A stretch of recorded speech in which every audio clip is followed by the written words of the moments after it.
Veamos ahora algunas aplicaciones de la ecuación de la hidrostática para líquidos en particular, ¿no? Sabemos que es esta, tenemos deducido de videos anteriores.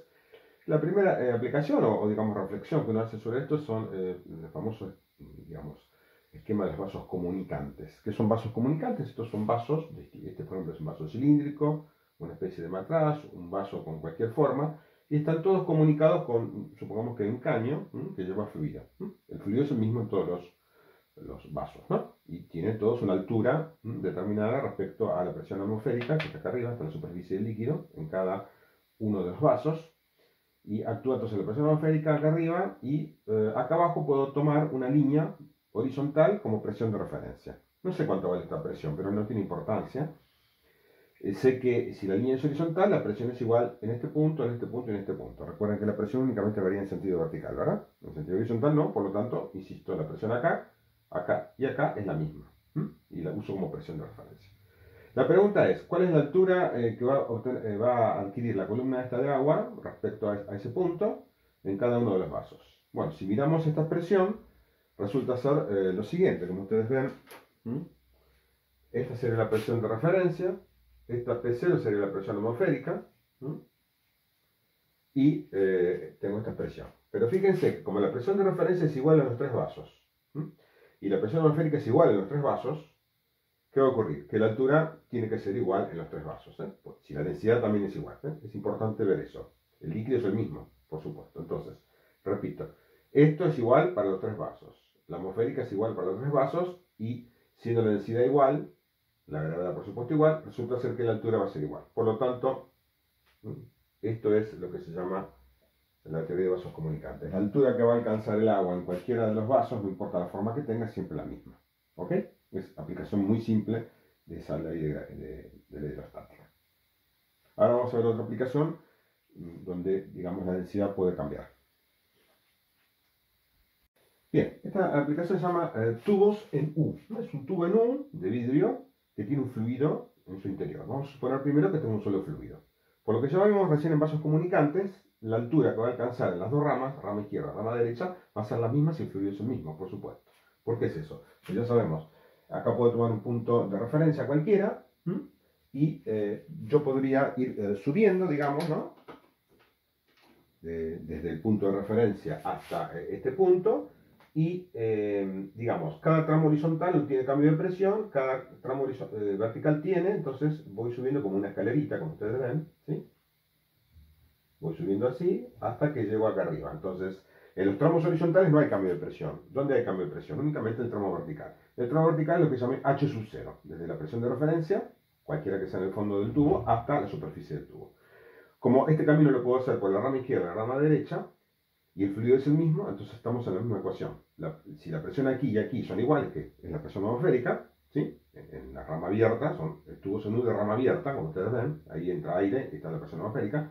La presión acá y acá es igual, que es la presión atmosférica, la presión esta es igual, la presión de referencia, entonces la altura tiene que ser la misma en ambas ramas. Esto es digamos, una conclusión simple de lo que vimos recién de vasos comunicantes. El único esquema es que si el vaso, digamos, está curvo, insisto, lo único que cambia la presión, que es cuando subo. Entonces, imagínense que en vez de ir en forma curva, voy a una pequeña escalera, tramo horizontal no hay cambio de presión, tramo vertical sí. Horizontal no, vertical sí. Y así voy subiendo la escalerita, y entonces, en definitiva, ¿cuál es la diferencia de altura que tuve? Es simplemente esta, ¿no? La altura de la escalera sería H0. Bueno, ¿ahora qué hacemos? Vamos a derramar un poco, volcar aquí dentro un líquido que tiene una densidad distinta, llamada ρ2. ρ1 era el líquido original, ρ2 es el líquido que estoy tirando. Hay un tema acá, por supuesto, tienen que ser líquidos, para que esto funcione, tienen que ser líquidos inmiscibles. Inmiscibles, ustedes saben en química que no se pueden mezclar, porque si esto, por ejemplo, fuera agua y yo tiro alcohol, se van a mezclar y entonces va a quedar una densidad promedio, ¿no? No voy a poder hacer el experimento que necesito. Para hacer este experimento necesito entonces que haya una superficie de interfase bien marcada entre un líquido y otro. Por ejemplo, tirando aceite. Aceite y agua, o mercurio también, mercurio con aceite, mercurio con agua, en fin, tienen que ser líquidos que no se mezclen. ¿Sí? Eso es lo primero que tengo que hacer. Si no, bueno, no se puede hacer de esta manera. Entonces, sí, por supuesto hay que tirarlo lentamente. Imagínense si esto es agua y tiro aceite. Si lo tiro de cualquier manera, bueno, se van a formar gotas de aceite dentro del agua, se va como a disolver el aceite ahí en una parte y no va a hacer tampoco el efecto. Hay que derramarlo lentamente para que la superficie de interfase, eso es lo importante de todo esto, esta superficie entre los dos líquidos sea una superficie neta, bien delimitada, entre una cosa y la otra. Bien, eso cuando hagamos problemas de este tipo siempre vamos a suponer eso, ¿sí? Que la superficie entre los dos líquidos distintos siempre es bien neta. Bien. Entonces tiramos una cierta cantidad de líquido y se va a producir algo que tenemos que ver qué pasa. Vamos a ver que, digamos, al tirar un líquido, esta columna sube y esta baja, digamos, la parte esta de la rama izquierda del fluido ρ1 baja un poco y esta sube y queda una distribución de este tipo. En las clases presenciales a veces yo no lo dibujo esto y les pregunto, ¿qué les parece? Si esta altura va a ser mayor que esta o menor, ¿cuál va a quedar mayor o menor? Aquí, lamentablemente, no tengo interlocutores, por lo tanto, lo tengo que hacer directamente, como si fuera un libro, lamentablemente. ¿Sí? Les tengo que contar el final de la historia. Ustedes pueden pensar de todas maneras antes, si están viendo el video, paren el video y piensen si H2 es mayor que H1 o viceversa, de acuerdo a la densidad del líquido que estoy tirando. Puedo tirar, por ejemplo, aceite que tiene menor densidad que el agua o mercurio que tiene mayor densidad. Tirando dos líquidos que tienen distinta densidad respecto al agua, uno mayor y uno menor, ustedes pueden pensar un poco por inspección, les recomiendo que lo hagan, si H2 es mayor que H1 o viceversa. ¿Sí? Vamos a sacar igual la conclusión ahora, haciendo la hipótesis que las alturas son diferentes. Vamos a ver por qué tienen que ser diferentes las alturas. Y voy a suponer que esta es mayor, la altura H2 que H1. ¿Sí? Y va a quedar así. Vamos a analizar, aplicando la ley de hidrostática, qué pasa en la rama izquierda. La rama izquierda, ¿qué tengo? Presión de referencia, fíjense que acá tomé una presión de referencia, ya no la tomé al fondo, la tomé a esta altura, para que sea más fácil. ¿Por qué digo que la presión es igual? Ya sabemos que a la misma altura, la presión es la misma, ¿no es así? En este caso, la presión es atmosférica, pero por supuesto que si yo tomo una altura menor, acá, por ejemplo, la presión acá y acá tiene que ser igual, ya saben eso, ¿no? Porque si la altura es la misma y el líquido es el mismo, la presión es la misma. O sea que a la misma altura, como pasan pasos comunicantes, ya lo vimos varias veces. Por lo tanto, siempre estos problemas se resuelven tomando una presión de referencia que tiene que estar a la misma altura, pero siempre en el mismo fluido. Por supuesto, tiene que haber el mismo fluido. Ya no puedo decir yo que la presión a esta altura es igual a esta, porque tengo fluidos diferentes. Al tener fluidos diferentes, la densidad cambia, ¿ven ustedes? Entonces, si cambia la densidad, tengo que suponer que tiene que cambiar también la altura. ¿Ven ustedes? Que va a cambiar algo este factor. Entonces, no puedo decir que a igual altura tengo misma presión si los líquidos, insisto, son diferentes. Únicamente la presión va a ser igual a la misma altura si el líquido es el mismo, el líquido en el cual estoy considerando. O sea, como si yo bajara y luego subiera en el mismo líquido. ¿Sí? Bien, entonces, en función de eso, siempre para resolver estos problemas se toma una de las superficies de interfase, justamente ahí, y el equivalente del otro lado, donde tengo entonces la misma presión.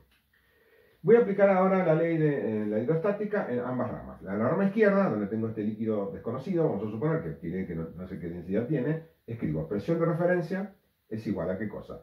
A la presión atmosférica más ρ2 GH2, aplicando esta expresión. En esta rama, P0 más, ¿qué cosa? ρ2, que es la que tengo acá, por G por H2. Y en la rama derecha hago lo mismo. Tengo ahora P0 más ρ1 GH1. Entonces, como las presiones de referencia son iguales, como ustedes ven por vasos comunicantes, y la presión atmosférica también es igual, yo puedo igualar esta expresión a esta. ¿Sí? Las igualo. ¿Ok? Igualo PR. Y, por supuesto, P0 se simplifica y que me queda simplemente que ρ2 GH2 es igual a ρ1 GH1. ¿Ok? Igualando estos términos. ¿Qué es esto en realidad? Vendría a ser, si ustedes lo quieren ver fácil, es el peso de la columna de líquido en cada rama. El peso porque es, fíjense, densidad por gravedad, ¿qué es? Peso. ¿Sí? Por H2. Vendría a ser como el peso. No es exactamente el peso, pero vendría a ser el equivalente al peso, porque en realidad es una medida de presión esto, pero multiplicándolo por el área del tubo, vendría a ser la presión. ¿Sí? Perdón, el peso. Pero en definitiva viene a ser como la presión que me hace entonces la columna de la izquierda y esta es la presión que hace la columna de la derecha. ¿Ok? Si yo estuviera parado acá, digamos, ¿no? En ambos lugares que tengo la misma presión. Entonces, ¿qué pasa? ¿Por qué son diferentes las alturas? Porque las densidades son diferentes. ¿Sí? Fíjense, Si igualamos estas dos columnas, luego simplificamos G, me queda esto que está acá, y puedo despejar, por ejemplo, ρ2, ¿sí? ρ2, que es ρ1 por h1 sobre h2. Fíjense así como está indicado. Si h2 es mayor que h1, así como dibujé, ¿qué implica esto? En esta condición, así como está en el dibujo, ¿qué implica? Si h1 es menor que h2, este valor es menor que 1, por lo tanto, ρ2, ¿cómo es? Menor que ρ1. ¿Ok? Entonces, en estas condiciones, ¿qué va a ocurrir? Que la densidad de este líquido es menor que la de este. Por ejemplo, si tiro aceite sobre agua. ¿Y por qué ocurre eso? ¿Por qué esta altura es mayor entonces? Bueno, justamente, como esa presión de la columna tiene que ser igual, si acá la densidad es menor, tengo que tener más altura para compensar. Al ser el líquido menos denso, la altura tiene que ser mayor. Del otro lado, como el líquido es más denso, la altura tiene que ser menor. Un ejemplo típico que ya lo vimos es, por ejemplo, en aire, ¿cuánto es la presión de la atmósfera? Y 30 kilómetros de aire necesito, porque tiene muy poca densidad. En el agua, para tener una atmósfera, ¿cuántos kilómetros necesito? 10 metros nada más. ¿Se dan cuenta? Cuanto entonces mayor densidad tiene un líquido, menor altura necesito para tener una cierta diferencia de presión determinada. Entonces, insisto, como la diferencia de presión acá y acá tiene que ser la misma, porque en ambos casos parto de P0 y llego a PR, esta diferencia que, digamos, P menos P0, sería ρGH, entonces, cuanto menor es ρ, mayor es H. ¿Se entiende? Esa es la idea. Si yo lo hubiera dejado al revés, por ejemplo, tiro mercurio sobre esto, ¿qué habría pasado entonces? Que la altura hubiera sido menor. La altura H2 hubiera sido menor. El problema lo puedo plantear exactamente de la misma manera, pero ahora ¿qué va a pasar?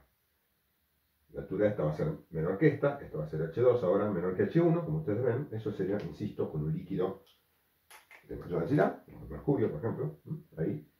Entonces, ¿qué va a pasar acá, en ese caso?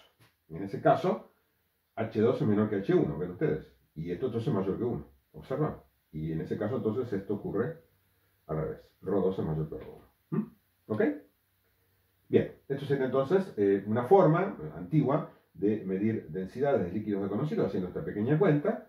Normalmente estos tubos están graduados para que yo pueda medir fácilmente a partir de esta interfase que la puedo ver claramente en ambos lados.